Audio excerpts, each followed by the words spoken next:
एक बार की बात है, एक जनकपुर नाम का गांव था। उसी गांव से थोड़ी ही दूरी पर एक छोटा सा बांस का जंगल था। एक दिन राकेश नाम का आदमी जब अपने ड्यूटी करके आ रहा होता है तो उसे आने में अंधेरा हो जाता है, तो वो जल्दी घर पहुंचने की सोचकर उसी जंगल से आता है, क्योंकि जंगल वाले रास्ते से उसका घर पास में ही पड़ता था। तभी वो जब आ रहा होता है तो उसे ऐसा लगता है जैसे कि कोई उसके पीछे आ रहा है। वो जब डरते हुए आगे बढ़ने लगता है और उसे किसी की घुंघरू बजने की बड़ी डरावनी आवाजें आने लगती हैं। अरे ये कैसी आवाज है घुंघरू बजने की? राकेश बहुत घबरा जाता है। तभी कोई उसके पीछे उसके कंधे पर हाथ रखता है। वो बहुत डर जाता है और जब वो पीछे मुड़ता है तो वो एक चुड़ैल होती है। चुड़ैल, बचाओ बचाओ, कोई मुझे बचाओ! नहीं, मैं तुझे नहीं छोड़ूंगी, ऐसा कहते हुए उसे मार देती है। इसी प्रकार उसी गांव का रामू नाम का एक लड़का होता है जो बहुत मेहनत करता था और अपने गांव से थोड़ी ही दूरी पर एक होटल में काम करता था। माँ, मैं काम पर जा रहा हूँ। अरे बेटा, पहले कुछ खा तो ले, तब काम पर जाइयो। ठीक है, पर थोड़ा जल्दी करो, मैं पहले ही बहुत लेट हो चुका हूँ। फिर रामू खाना खा के निकल जाता है। उस दिन उसे भी घर तक आने में देर हो जाती है। ओफो, आज तो होटल में बहुत देर हो गई। क्यों ना आज मैं जंगल के रास्ते से चल लूं, वो रास्ता छोटा पड़ेगा और मैं थोड़ा जल्दी घर पहुंच जाऊंगा। तो वो भी उसी जंगल से चल पड़ता है। तभी उसे कुछ दूर चलने पर कुछ लोगों की भीड़ दिखाई देती है। वो उसे देखने के लिए वहीं पर रुक जाता है और देखता है कि वहाँ पर एक सुंदर औरत नृत्य करती हुई दिखाई देती है और उसके पास ही दो आदमी ढोल तबला बजाते दिखाई देते हैं और वहाँ पर आनंदमय माहौल होता है। अरे वाह, क्या बात है! यहाँ पर तो खूब रौनक जमी हुई है। क्यों ना थोड़ी देर रुक कर देख लूं? अरे वाह, कितनी सुंदर नर्तिका है ये, और इसका नृत्य भी कितना सुंदर है। रामू मदहोश होकर उसे देखने लगता है। फिर वो अपने घर के लिए चल देता है। वाह, आज तो मजा आ गया उसका नाच देख के, पर रात काफी हो गई है आज तो। तभी पीछे से किसी के कदमों की आहट होती है।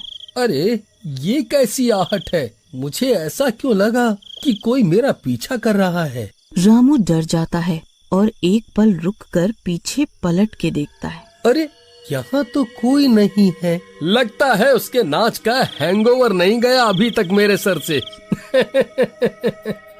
फिर जैसे ही रामू थोड़ा आगे बढ़ता है तभी फिर से उसके पीछे एक साया के भागने का एहसास होता है। तभी उसे ऐसा महसूस होता है कि कोई पीछे से उसके कंधे पर हाथ रखता है और जब वो पीछे मुड़ता है तो वो एक खूंखार चुड़ैल होती है। अरे बचाओ, चुड़ैल चुड़ैल! रामू जोरों से भागना शुरू कर देता है और वो चुड़ैल भी उसके पीछे पीछे भागने लगती है। बहुत शौक है ना नाच देखने का? ओह, तुझे नाच नचाऊं आज। आमी जे तो मार, आमी जे तो मार। और देखते ही देखते वो उसे मार खाती है। फिर कुछ दिन बीत जाते हैं। उसी रास्ते पे एक नौजवान गुजर रहा होता है। तभी उसे लगता है कि कोई उसके पीछे आ रहा है। राजू पीछे मुड़ के देखता है और रुक जाता है। जी आप कौन, और आपको मुझसे क्या काम है जो मेरे कंधे पर पीछे से ऐसे हाथ रखा? जी, मुझे अपने घर जाना है। चलो तो मैं तुम्हें तुम्हारे घर छोड़ देता हूँ। नहीं, मेरा घर यहाँ से बहुत दूर है। चलो ठीक है, तुम मेरे साथ मेरे घर चलो। ठीक है, चलो। फिर वे दोनों एक साथ घर के लिए चल देते हैं और रास्ते भर बात करते हैं। क्या नाम है तुम्हारा? मोहिनी। ऐसे ही वो घर पहुंच जाते हैं और रात भर वहीं दोनों बातें करते हैं और बहुत अच्छे दोस्त बन जाते हैं। और उन्हें एक दूसरे के साथ रहना और देर रात तक बात करना अच्छा लगता है। इसी तरह ही वो लड़का रोज अपने काम पर जाता और रोजाना की तरह जानबूझकर लेट आने लगा।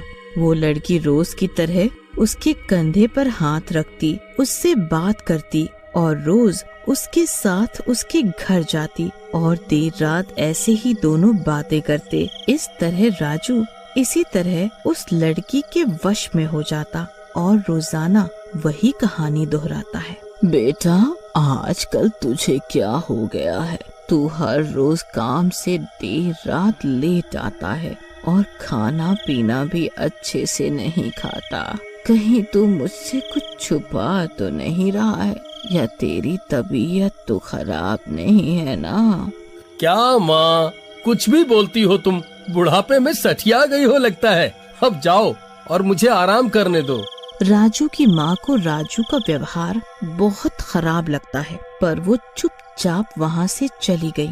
फिर दूसरे दिन ही उसके पेट में बहुत जोर से दर्द होने लगता है। वो अपनी माँ से कहता है, माँ, मेरी तबीयत ठीक नहीं है, मेरे पेट में बहुत दर्द हो रहा है। उसकी माँ कहती है कि आज तुम काम पर मत जाओ, घर रहकर ही आराम करो, आज तुम्हारी तबीयत ठीक नहीं है। राजू की माँ को कुछ शक होता है। राजू की माँ एक वैद्य के पास जाती है और उसको सब कुछ बताती है और वो औषधि लेके आ जाती है। राजू, ये औषधि ले, खा ले। ठीक है। वो औषधि खा के सो जाता है। उसी रात के 12 बज रहे होते हैं। तभी रामू के घर का दरवाजा बहुत तेजी से अपने आप खुलता है। फिर जब राजू देखता है तो वो लड़की वहाँ पर आ जाती है। तुम यहाँ कैसे? मैंने तुम्हारा बहुत इंतजार किया, लेकिन तुम वहाँ पर आए ही नहीं, तो मुझे ही यहाँ आना पड़ा। राजू को ये सब सुनने में बड़ा अजीब लगा, लेकिन उसे उसके साथ बात करना अच्छा लगता था, तो उसने ध्यान नहीं दिया।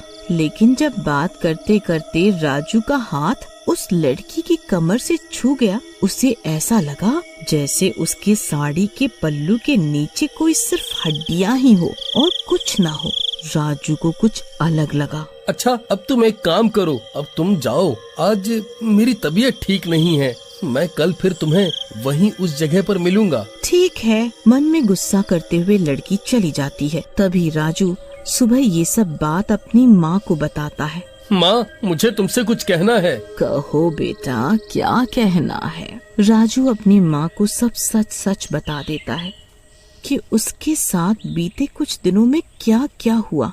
बेटा, तू मुझे ये सब अब बता रहा है? मुझे माफ कर दो माँ। ठीक है, जो हुआ सो हुआ, परंतु अब हमें इसका कोई उपाय ढूंढना होगा।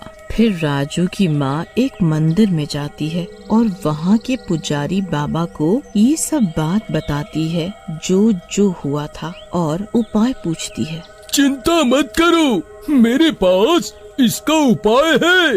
तभी वो बाबा उसे एक तावीज देते हैं और उस लड़की के गले में पहनाने को बोलते हैं। उसकी माँ वो तावीज लेके आती है और राजू को दे देती है और उसे बता देती है कि आज जब वो लड़की आए तो उसके सो जाने पर ये तावीज उस लड़की के गले में डाल देना। ठीक है माँ, यही सही मौका है इसे ताबीज पहनाने का। फिर जब रात को मोहिनी घर आती है तो वो दोनों खूब सारी बातें करते हैं। फिर राजू मोहिनी के सोने का इंतजाम करता है और जैसे ही वो सो जाती है, राजू वो ताबीज उसके गले में डाल देता है। ताबीज के गले में डालने पर वो लड़की चुड़ैल के रूप में आ जाती है और जोर जोर से चिल्लाने लगती है। मूर्ख, ये तूने क्यों किया?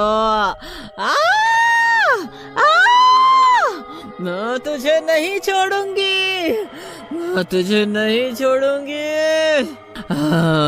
अब तू नहीं बचेगा मेरे से। परंतु थोड़ी ही देर में ताबीज की शक्तियाँ शुरू हो जाती हैं। चुड़ैल का सारा शरीर जलने लगता है। अरे, ये मुझे क्या हो रहा है? मुझे बचाओ, कोई है, मुझे बचाओ। नहीं। थोड़ी ही देर में चुड़ैल भस्म हो जाती है और उसकी हड्डियां पड़ी रह जाती हैं। राजू उनको हवन कुंड में डालकर जला देता है।